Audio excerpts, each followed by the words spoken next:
আসসালামু আলাইকুম। আশা করি আপনারা সবাই ভালো আছেন। আপনাদের সবাইকে সাইট থেকে স্বাগতম।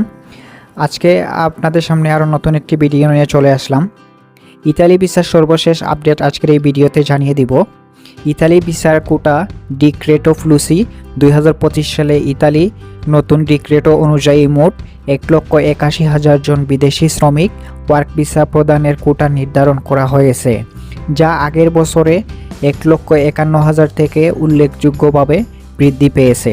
2026 থেকে 2028 সাল মেয়াদ প্রায় 5 লক্ষ নতুন ওয়ার্ক পারমিট নির্ধারণ করা হয়েছে। 2026 সালে প্রায় 1,64,000 জনের সুযোগ থাকবে। বিএফএক্স গ্লোবাল থেকে বাংলাদেশের আবেদন পরিস্থিতি। ঢাকা, সিলেট ও চট্টগ্রামে বিএফএক্স গ্লোবাল কেন্দ্রের মাধ্যমে ইতালির ভিসা আবেদন ও প্রসেস করা হয়। সম্প্রতি রিপোর্ট অনুযায়ী ঢাকা বিএফএক্সে 2025 সালে 4 মে এর মধ্যে মোট 49টি ভিসা ডেলিভারি হয়েছে। অনেক আবেদনকারীর ক্ষেত্রে ভিসা রেডি মেসেজ আসা শুরু হয়েছে, যেখানে অ্যাপয়েন্টমেন্ট পর প্রক্রিয়াটি এগোচ্ছে। Study nomad investor visa update. Italy study ভিসার আগ্রহ বেশ বৃদ্ধি পেয়েছে এবং বিএফএক্স গ্লোবালে অ্যাপয়েন্টমেন্ট খোলা হয়েছে। ডিজিটাল নোমাড ভিসা 2024 সালের এপ্রিল থেকে চালু।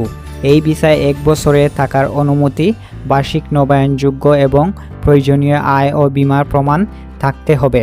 বছরে প্রায় $30,000 দেখাতে হবে। Golden visa. Golden visa investor visa 2,50,000 থেকে 2 মিলিয়ন ইউরো বিনিয়োগের মাধ্যমে দ্রুত রেসিডেন্সি প্রাপ্তির সুযোগ দেওয়া হচ্ছে।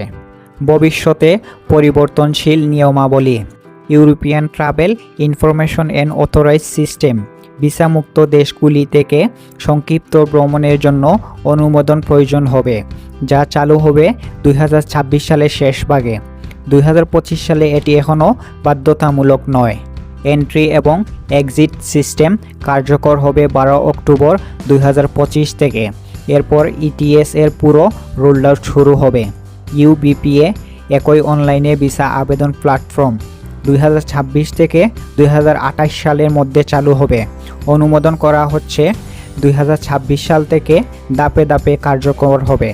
তো আশা করি আপনাদের সবাইকে কিছু আপডেট দিতে পেরেছি।